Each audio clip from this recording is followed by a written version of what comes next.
नमस्कार साथियों, कल हमने प्रतिशत का क्या मतलब होता है और उसके प्रतिशत को भिन्न के रूप में कैसे बदलते हैं और सवालों को हल करने के लिए भिन्न रूप को कैसे यूज करते हैं इसके बारे में बात की थी, इंट्रोडक्टरी बात की थी।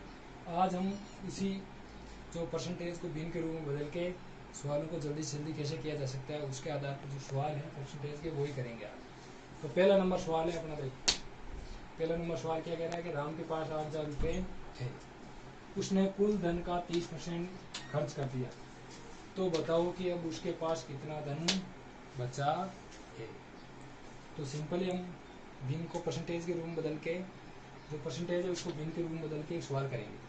तो देखो अपना दे रखा है यहाँ पर परसेंटेज, कितना परसेंटेज दिया है 30%।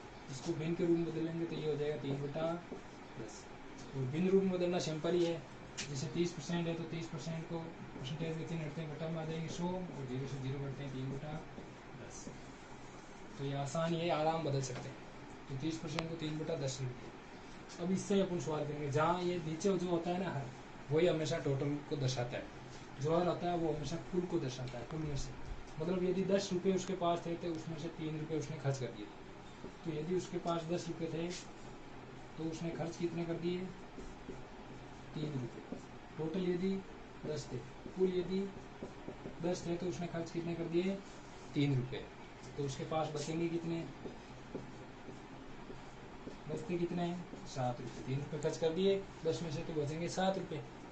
अब अपने को दिया हुआ क्या है कि राम के पास कुल 8,000 रुपये थे। कुल दिया हुआ है, मतलब जो ये 10 है वो कितने के बराबर है 8,000 रुपये।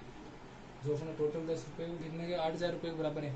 तो जो बचते हैं वो 7 रुपये, वो कितने के बराबर होंगे। तो निकालो, सिंपल यही है। तो यहाँ सीधा एक ही नियम लगाएंगे, 8,000 बट्टा 10 इंटू 7, 0 से 0 कट जाएगा और ये हो जाएगा 8 7 56 और ये डबल 0। तो कितने रुपए बचेंगे उसके पास 5600। तो देखो सिंपल कैलकुलेशन बहुत ही कम हो गई और जल्दी से सवाल हो गया। दूसरा नंबर सवाल देखिए आप। दूसरा नंबर सवाल क्या कह रहा है, किसी संख्या के 25% में से 25 घटाने पर 25 शेष रहते हैं तो वे संख्या ज्ञात कीजिए। तो यहाँ परसेंटेज को दे दिया, परसेंटेज कितने 25%। तो सबसे पहले 25% को बदल दीजिए आप भिन्न के रूप में, भिन्न के रूप में लिख दिया 1/4। और अभी मैंने बताया जो नीचे होता है हर, वो टोटल को दर्शाता है। मतलब यदि वो संख्या कितनी है 4 है, क्या है जो संख्या हमने ली है वो यदि 4 इकाई है, 4 इकाई के रूप में ऐसे लिख रहा हूँ क्योंकि वो संख्या 4 नहीं है, हम उसको नोटेशन के रूप में मान रहे हैं। तो 4 इकाई, यदि वो संख्या 4 इकाई है तो उसका 25% कितना हो जाएगा 1 हो जाएगा। ये ऊपर जो दे रखा है वही है 25%। 25% कितना हो जाएगा 1, तो उसका 1 इकाई हो जाएगा 25%। यदि संख्या 4 इकाई है तो 1 इकाई 25% होगी। उसमें से कितना घटा रहे हैं अपन 25 घटा रहे हैं, मतलब 1 इकाई में से 25 घटाते हैं तो अपने को मिल कितना रहा है बराबर में 25, शेष भी 25 रह रहा है। तो ये इक्वेशन बन गई। इससे अपने को क्या मिल रहा है कि जो 1 इकाई है संख्या का वो बराबर है ये 25 और माइनस के 25 उधर जाके प्लस के 25, मतलब कितने के बराबर हो गया 50 के बराबर। तो हमारा 1 इकाई है वो 50 के बराबर है। हमें अपने को संख्या निकालनी है, संख्या हमारी कितनी है 4 इकाई। तो 1 इकाई 50 के बराबर है तो 4 इकाई कितने के बराबर होगा, तो 50 बट्टा 1 इंटू 4, ये हो जाएगा 5 और 20 और ये 0 200। मतलब अपनी संख्या जो है वो कितने के बराबर है 200 के बराबर है। जो संख्या है कितनी है वो 200। अगला प्रश्न देखिए, देखो तीसरा नंबर प्रश्न, सीता ने किसी परीक्षा में 180 अंक प्राप्त किए और वे 30 अंक से फेल हो गई। मतलब यदि उसके 30 नंबर और आते तो वे पास हो जाते। यदि परीक्षा का उत्तीर्णांक 30% हो, कितना परसेंट दे रखा है 30%, तो परीक्षा का कुल पूर्णांक क्या थे, कितने नंबरों की परीक्षा थी, ये अपने को ज्ञात करना है। सिंपल पहले देखिए कि पास होने के लिए उसको कितने चाहिए, पास होने के लिए कितने नंबर चाहिए। पास होने के लिए, तो पास होने के लिए 180 नंबर तो उसके आए थे, और यदि 30 नंबर और आ जाते तो वो पास हो जाती। क्योंकि 30 नंबर से फेल हुई, तो जितने नंबर से फेल हुई यदि वो प्राप्त कर लेती तो वो पास हो जाती। मतलब पास होने के लिए 180 तो आए थे उसके, 30 नंबर और आ जाते हैं, दोनों जुड़ के हो गए 210। मतलब 210 नंबर यदि उसके आ जाते तो वो पास हो जाते। अब देखो दूसरा नंबर लाइन में क्या कह रहा है, यदि परीक्षा का उत्तीर्ण कितने परसेंटेज में पास हो रही है, 30% पर। तो देखो कितने परसेंटेज में पास हो रही है, 30%, तो इसको बदल लो सिंपली भिन्न के रूप में 3/10। 3/10, तो इसका मतलब देखो नीचे वाला मैंने कहा अभी हमेशा ही कुल को दर्शाता है। तो यदि मतलब परीक्षा का पूर्णांक यदि कितना होता, 10 होता, तो वो पास कितने पर हो जाती, 3 नंबर लाते हैं वो पास हो जाती। और यहाँ अपने को पास होने के लिए कितने नंबर चाहिए, 210। तो मतलब ये जो 3 इकाई है वो कितने को दर्शा रही है, 210 को। तो मतलब ये जो अपने 3 है वो 210 के बराबर है। तो ये पूर्णांक जो अपने 10 हैं वो कितने के बराबर होंगे, तो 210/3 × 10। तो 3 का भाग 210 में जाएगा, 7 × 21 और ये हो गया 70। 70 को 10 से गुणा करते हैं, ये हो जाएंगे 700। मतलब उसका टोटल अंक कितने चाहिए, पूर्णांक कितना है, 700। परीक्षा कितने नंबर की थी, 700 नंबर की थी। हाँ, अगला सवाल देखिए आप, चौथा नंबर सवाल कि सीता ने किसी परीक्षा में 20% अंक प्राप्त किए और वे 72 अंक से फेल हो गई। मतलब 20% अंक प्राप्त करके फिर 72 नंबर और लाती, तो उसके जो टोटल बढ़ जाते परीक्षा का उत्तीर्ण वो 30% हो जाता, उसके बराबर नंबर आ जाते। तो परीक्षा में कुल पूर्णांक क्या होंगे। तो यहाँ देखिए सिंपली 20% नंबर तो उसके आए थे और उसमें यदि 72 नंबर और आ जाते उसको, ठीक है, तो वो क्या हो जाती, पास हो जाती। तो वो हो जाती पास। अब कह रहा है कि यदि परीक्षा का उत्तीर्ण है, पास होने के लिए कितने परसेंट चाहिए थे, 30%। मतलब जो 20% आए थे उसमें यदि 72 नंबर और आ जाते वो तो 30% के बराबर हो जाते। तो यहाँ से देखो ये जो 72 है वो कितने के बराबर है, 30% माइनस में हो जाएंगे 20%। तो परसेंटेज में से परसेंटेज घट सकता है, ठीक है ना, परसेंटेज में से परसेंटेज घट सकता है। सिंपली संख्या नहीं घट सकती या संख्या नहीं जुड़ सकती, परसेंटेज में से परसेंटेज घट सकता है। तो यहाँ कितना आ गया, 10%। तो यहाँ अपने को दे रखा है कि 10% वो कितने के बराबर है, 72 के बराबर है। और पूर्णांक कितने होते हैं, हमेशा ही 100 के बराबर होते हैं। तो यहाँ दे रखा है कि 10% है वो तो बराबर है 72 के।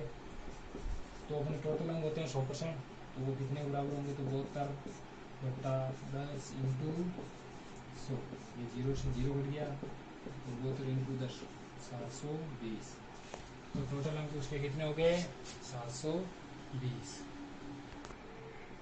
हाँ देखो अगला सवाल देखिए, 5वां नंबर सवाल अपना लास्ट सवाल आज कि किसी कक्षा में 60% छात्र तो विज्ञान में, 70% छात्र हिंदी में उत्तीर्ण हुए तथा 15% छात्र दोनों विषयों में फेल हो गए। कौन कौन से में, विज्ञान और हिंदी के अंदर। यदि फेल हुए छात्रों की संख्या 220 हो तो कक्षा में कुल छात्रों की संख्या बताओ। तो यहाँ जो अपने को उत्तर दे रखा है या जो संख्या दे रखी है, किनकी दे रखी है, फेल होने वाले छात्रों की संख्या। तो सबका अपने को फेल प्रतिशत ही निकालना है।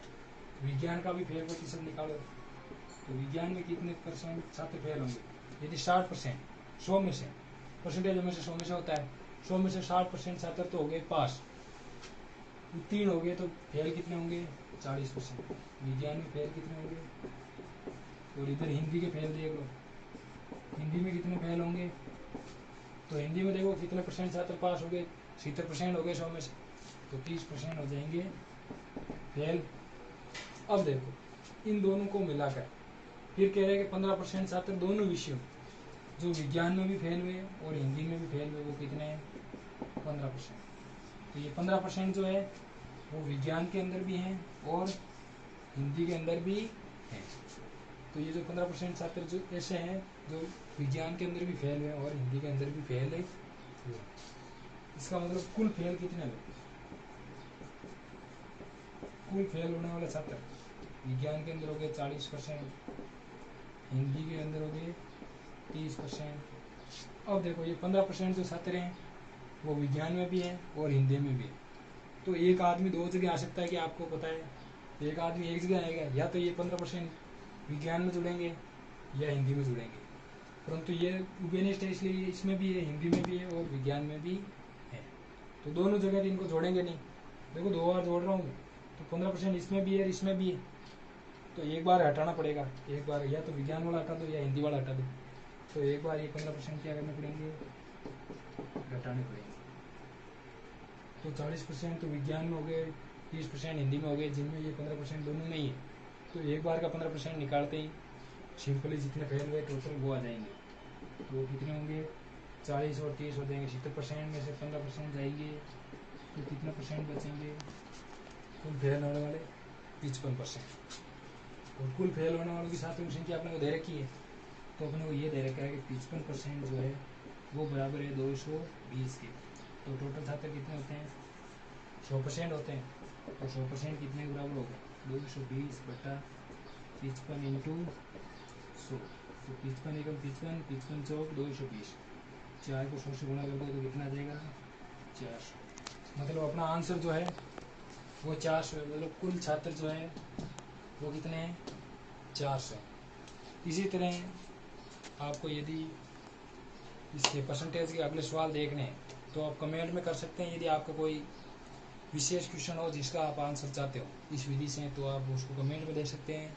इसके अलावा कल आगे हम क्वेश्चन के बारे में बात करेंगे। इसी के साथ आज के वीडियो को विराम।